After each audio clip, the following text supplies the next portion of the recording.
नमस्ते। मैं अंजू जांगड़ राजस्थान शिक्षा महाविद्यालय की व्याख्याता कक्षा बीएड सेकेंड ईयर की यूनिट संख्या 2 का टॉपिक लैंगिक समानता के बारे में विस्तृत चर्चा करूंगी। तो आइए हम देखते हैं कि लैंगिक समानता क्या होती है। लैंगिक समानता का अर्थ लिंग के आधार पर असमानता का अभाव। यह एक समाजशास्त्रीय धारणा है जो लिंग के आधार पर सामाजिक, राजनीतिक, शैक्षिक क्षेत्रों में समानता स्थापित करने की बात करता है। लैंगिक समानता विशेषकर अवसरों की समानता से संबंधित है, जो बिना लैंगिक भेदभाव के विकास करने का अवसर देता है। लैंगिक समानता विशेषकर महिलाओं एवं लड़कियों को समान अवसर प्रदान करने से हैं, ताकि उन्हें परंपरागत सोच पर आधारित सामाजिक शैक्षिक असमानता के दायरे से बाहर लाकर उनको समुचित विकास का अवसर प्रदान कर सके। लैंगिक समानता का अर्थ यहाँ पे सिर्फ इतना ही है कि लिंग के आधार पर असमानता का अभाव हो।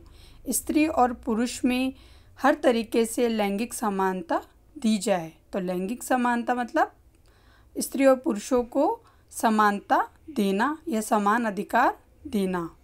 इसी में मैरी वॉलस्टोनक्राफ्ट ने कहा, मैं यह नहीं कहती कि पुरुष के बदले अब स्त्री का वर्चस्व पुरुष पर स्थापित होना चाहिए। ज़रूरत तो इस बात की है कि स्त्री को स्वयं अपने बारे में सोचने, विचारने और निर्णय का अधिकार मिले। उन्हें शिक्षा से वंचित न रखा जाए। अतः निष्कर्ष निकाला जा सकता है कि लैंगिक समानता मानव अधिकार है, जो किसी इंसान को पैदा होने के साथ स्वाभाविक रूप से मिले हैं। सेकंड, लैंगिक समानता व्यक्ति केंद्रित सहविकास के लिए पूर्व आवश्यकता है, अर्थात किसी भी व्यक्ति का विकास बिना किसी क्षति के तभी कर सकता है जब उसे लैंगिक समानता दी जाए। अब हम देखते हैं लैंगिक समानता के निर्धारक तत्व। पहला आता है महिला सशक्तिकरण। देश में, समाज में व परिवार में उनकी स्थिति, राजनीतिक भागीदारी व रोजगार स्थिति का अर्जन आदि महिला सशक्तिकरण के सूचक तथा क्षेत्र है। किसी भी देश में महिलाएं कितनी सशक्त है, यानी प्रत्येक क्षेत्र में कितनी जागरूकता है, अपने अस्तित्व के लिए क्या प्रयास किए जा रहे हैं, कितनी और किस प्रकार के अधिकार प्रदान किए गए हैं, कितनी मात्रा में महिलाओं के द्वारा किया जा रहा है और देश, समाज व परिवार में उनकी स्थिति कैसी है। तो महिला सशक्तिकरण में देश में, समाज में, परिवार में उनकी स्थिति कैसी है, ये सब महिला सशक्तिकरण के सूचक तथा क्षेत्र है। सेकंड आता है स्वास्थ्य। स्वास्थ्य सेवाओं के माध्यम से महिलाओं का स्वास्थ्य स्तर व कैसा है, इसी और संकेत किया जाता है। स्वास्थ्य के मामले में महिलाओं और पुरुषों की स्थिति को देखकर महिलाओं की तुलनात्मक स्थिति पता लगाई जाती है। तीसरा, हम बात करते हैं शिक्षा की। पुरुष व महिलाओं का शिक्षा संबंधी अनुपात लैंगिक समानता को दर्शाता है। समाज की अभिवृद्धि कैसी है, लोगों की मानसिकता कैसी है। पुरुष और महिलाओं का शिक्षा संबंधी अनुपात लैंगिक समानता को दर्शाता है। जिस प्रकार की अहमियत होती है, उसी अनुपात में भेदभाव का स्तर भी नज़र आता है। लोगों की अभिवृद्धि कैसी है, समाज की अभिवृद्धि कैसी है, तो लैंगिक समानता यह दर्शाता है कि पुरुष व महिलाओं को हमेशा शिक्षा से संबंधी जो भी है लैंगिक समानता को दर्शाना चाहिए। चौथा बात करते हैं हम आर्थिक भागीदारी। महिलाओं की आर्थिक स्थिति कैसी है। आर्थिक स्थिति का आकलन करते समय उसके द्वारा अर्जित आय, रोजगार में भागीदारी आदि महत्वपूर्ण है। महिलाओं की आर्थिक भागीदारी का स्तर इस ओर इशारा करता है कि उसकी स्थिति कैसी है। यह सबसे अच्छे संकेतकों में से एक है, क्योंकि आर्थिक स्थिति अच्छी न हो तो महिलाओं की सशक्तिकरण का सवाल हमारे सामने पैदा हो जाता है। अब आता है अस्तित्व। महिलाओं की बेहतरी व संघर्ष के बीच का आकलन कम कर रहा है या विकास की कम संभावना है। उनका अधिकतम विकास इसी कारक पर निर्भर करता है। महिलाओं का अस्तित्व कितना है? क्या वे समाज का प्रमुख हिस्सा मानी जाती हैं? उनकी हैसियत क्या है? यदि उनकी अस्तित्व के लिए सकारात्मक कारक उपस्थित है तो महिलाओं की स्थिति बेहतर मानी जाती है। लिंग निर्धारण के लिए गर्भपात। जितना अधिक गर्भपात होगा वह लैंगिक असमानता व्याप्त होगी। बिल्कुल, जितना अधिक गर्भपात होगा तो वह इस बात की ओर संकेत करता है कि कितना सम्मान स्त्रियों को दिया जा रहा है।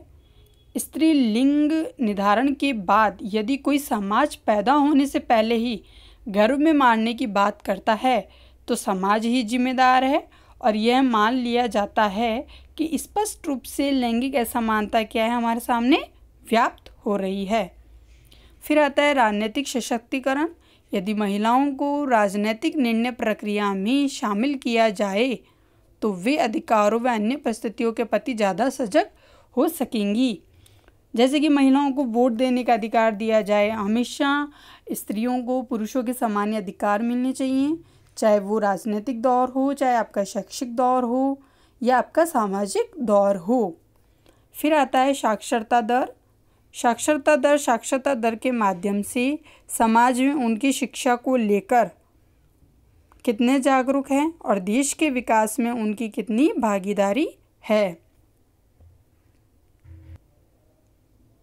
साक्षरता दर इस बात की घोतक होती है कि महिला पुरुष में साक्षरता का स्तर कितना है, और साक्षरता दर प्रतिशत के रूप में ही दर्शाई जाती है।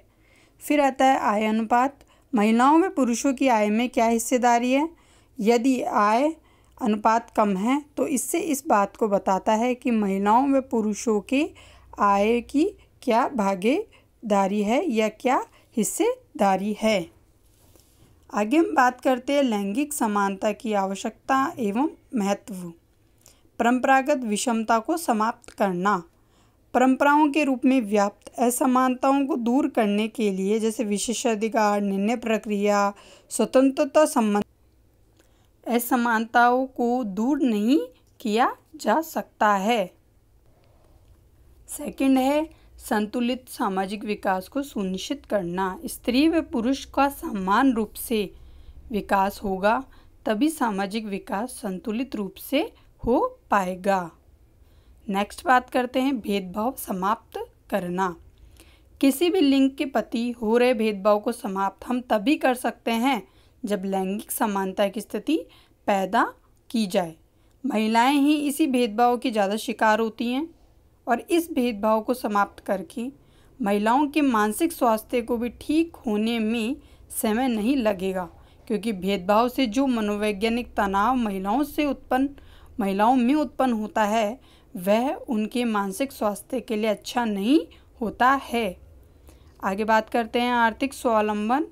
आर्थिक सुदृढ़ीकरण से उनकी स्वतंत्रता संबंधी आवश्यकताओं की पूर्ति हो सकती है, क्योंकि आर्थिक रूप से पुरुषों पर निर्भरता उनकी स्वतंत्रता को बाधा पहुंचाती है। साक्षरता दर में समानता। किसी भी समाज में स्त्री व पुरुषों में साक्षरता समान हो तो शिक्षा का सकारात्मक प्रभाव देखने को मिल सकता है, तो समाज के विकास दर में वृद्धि हो जाएगी। आगे हम बात करते हैं जीने के लिए आवश्यक परिस्थितियां उत्पन्न करना। पुरुष और महिला दोनों को जीने के लिए आवश्यक परिस्थितियों की आवश्यकता होती है। महिलाओं के अस्तित्व का स्तर उतना ठीक नहीं है जितनी उनकी आवश्यकताएं हैं, तो महिलाओं को अपना जीवन स्वतंत्र रूप से जीने के लिए जिस प्रकार की परिस्थितियां आवश्यक है वैसी परिस्थितियां प्राप्त न होने की दशा में उनके व्यक्तित्व का अपेक्षित विकास नहीं हो पाता है। तो लैंगिक समानता इसी प्रकार की परिस्थितियों को उत्पन्न करने के लिए आवश्यक है।